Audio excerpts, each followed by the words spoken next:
ሰላም ተመልካቾች እንዴት ናችሁ? በዚህ ቪዲዮ የቀይ ስር 40 የጤና ጥቅሞችን እናያለን። አብራችሁን ቆዩ። በዚህ ቻናል ስለ ጤናና ውበት ትምህርቶችን ታገኛላችሁ። ሰብስክራይብ በማድረግ ቪዲዮውን ጀምሩ። አንደኛ እንግዲህ የኦክሲጂን አጠቃቀምን በማሳደግ ጥንካሬንና ብርታትን ይሰጣል። ሁለተኛ ላይ የደም ግፊትን ይቀንሳል። በውስጡ ባለው ናይትሬት አማካኝነት እንግዲህ የደም ቧንቧዎችን በማስፋት የግፊትን መጠን ለመቆጣጠር ይረዳል። ሶስተኛው የምግብ መፈጨት ወይንም አፈጫጨት ስርዓትን ያስተካክላል። እንግዲህ ይህም ደግሞ በውስጡ ከፍተኛ የፋይበር ይዘት ስላለው ነው። አራተኛ የአንጎል ጤናን ይደግፋል ወይንም ያግዛል። እንግዲህ ወደ አንጎል የሚሄደውን የደም ፍሰት በማሻሻል የማስታወስ ችሎታን ይጨምራል። አምስተኛ ላይ የሰውነት መቆጣትን ይቀንሳል።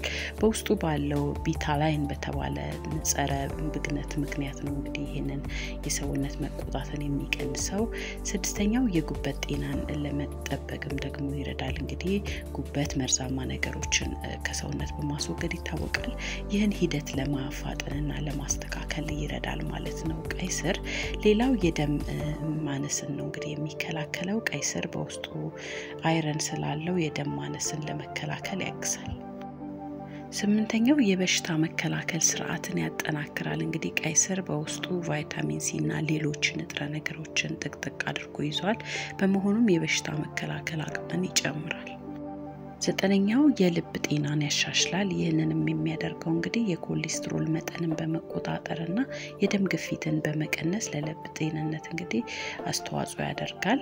አስረኛ የቆዳ ጤናን ያሻሽላል። ቆዳን እንግዲህ ከጉዳት በመከላከልና በማለስለስ ይታወቃል። እንግዲህ ሌላው የፀጉር እድገትን ለማፋጠንም ደግሞ ቀይ ስር ፍቱን ነው። ይህም በውስጡ ባሉ ቫይታሚኖችና ማዕድናት ምክንያት ነው። 12ኛ ለነፍሰ ጡር ሴቶች እንግዲህ ጠቃሚ ነው። ቀይ ስር በውስጡ ያለው ፎሌት ለጽንስ እድገት ጠቃሚ ነው። 13ኛ የአጥንትን ጥንካሬ ይጨምራል። ይህንንም እንግዲህ የሚያደርገው ማንጋኒዝና ፖታሲየም የተባሉ ማዕድናትን በውስጡ ስለያዘ ነው። 14ኛ የሰውነት ክብደትን ለመቆጣጠር ይረዳል። እንግዲህ ይህም የካሎሪ ይዘቱ ዝቅተኛ ወይንም አነስተኛ ስለሆነና በፋይበር የበለጸገ ስለሆነ ክብደትን ለመቆጣጠር ያግዛል። 15ኛ የአይንን ጤና ይጠብቃል። በውስጡ ባለው ቫይታሚን ኤ አማካኝነት እንግዲህ ለአይናችን ጤንነትም ቀይ ስር እጅግ ጠቃሚ ነው። 16ኛ የኃይል መጠንን ይጨምራል። ተፈጥሯዊ ስኳርና ናይትሬት ስላለው እንግዲህ ሰውነት ብርታት እንዲኖረው ያደርጋል። 17ኛ የጡንቻ ህመምን ይቀንሳል። ይህም እንግዲህ ከአካል ብቃት እንቅስቃሴ በኋላ የሚመጡ የጡንቻ ህመሞችን ለማስታገስ ይረዳል። 18ኛ የነርቭ ጤንነትን ይጠብቃል። ይህንንም እንግዲህ የሚያደርገው በውስጡ ባለው ቫይታሚን ቢ አማካኝነት ነው።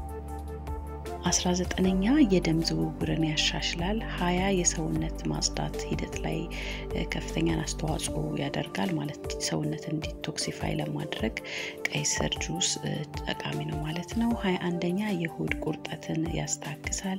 22 የአእምሮ ንቃትን ይጨምራል። 21ኛ ላይ ደርሰናል። እንግዲህ የሰውነት ድርቀትን ለመከላከልም ቀይ ስር ጠቃሚ ነው። በተለይ ጁሱ የፈሳሽ ይዘቱ ከፍተኛ ስለሆነ ሰውነት ድርቅ እንዳይል ያደርጋል። 22ኛ የድካም ስሜትን ይቀንሳል። 23 የኮሌስትሮል መጠንን ለመቆጣጠር ይረዳል። 24ኛ የደም ስሮችን ጥንካሬ ይጨምራል። 25ኛ የቆዳ መሸብሸብን ይቀንሳል።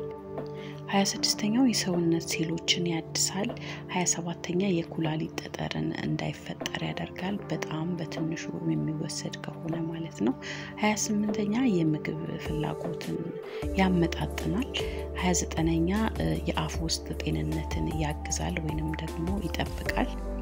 30ኛው ላይ ደርሰናል። እንግዲህ በማዕድናት እንግዲህ ጥቅጥቅ ያለ ነው። እነ ፖታሲየም፣ ማንጋኒዝ እና ማግኔዥየም የመሳሰሉት አለው። እንደገና ደግሞ የተለያዩ ቫይታሚኖችን ይዟል። እነ ቫይታሚን ሲ እና ፎሌት የመሳሰሉትን።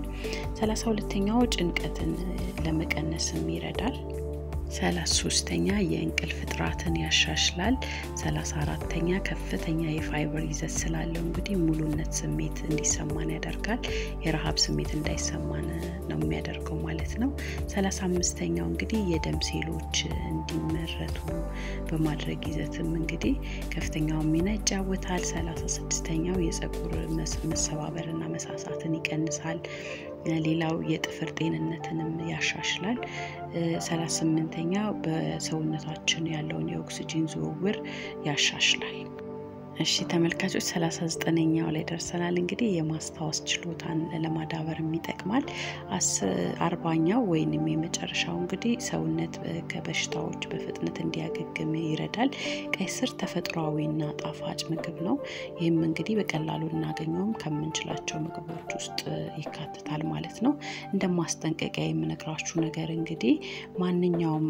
አይነት የጤና ችግር ካለባችሁ ወይንም ደግሞ አዲስ የአመጋገብ ስርዓትን ለመጀመር ስታስቡ ሐኪማችሁን ማማከር ይኖርባችኋል ቀይ ስር በልክ የሚወሰድ ከሆነ በርካታ እንግዲህ ከላይ እንደተጠቀስኩት እና ሌሎችም የጤና ጥቅሞችን አሉት ነገር ግን ለአንዳንድ ሰዎች አይመከርም ለምሳሌ ኩላሊት ጠጠር ህመም ያለባቸው ሰዎች ቀይ ስርን መውሰድ አይኖርባቸውም ስለዚህ ማንኛውም የጤና እክል ካለባችሁ ይሄንን ከመውሰዳችሁ በፊት ሐኪማችሁን ብታማክሩ የተሻለ ነው እሺ ተመልካቾች እንግዲህ ለዛሬ ይዤላችሁ የመጣሁት ቪዲዮ ይሄንን ይመስላል ጥያቄ ካላችሁ ኮሜንት ላይ ጻፉልኝ ቪዲዮውን ከወደዳችሁት ላይክ አድርጉ ሰብስክራይብ ያላረጋችሁ ቤተሰቦችም ደግሞ ሰብስክራይብ በማድረግ ስለ ጤናና ስለ ውበት ትምህርቶችን ታገኙበታላችሁ በቀጣይ ቪዲዮ በሌላ ርዕስ እንገናኛለን እስከዛው ድረስ ሰላማችሁ ይብዛልኝ ቻው ቻው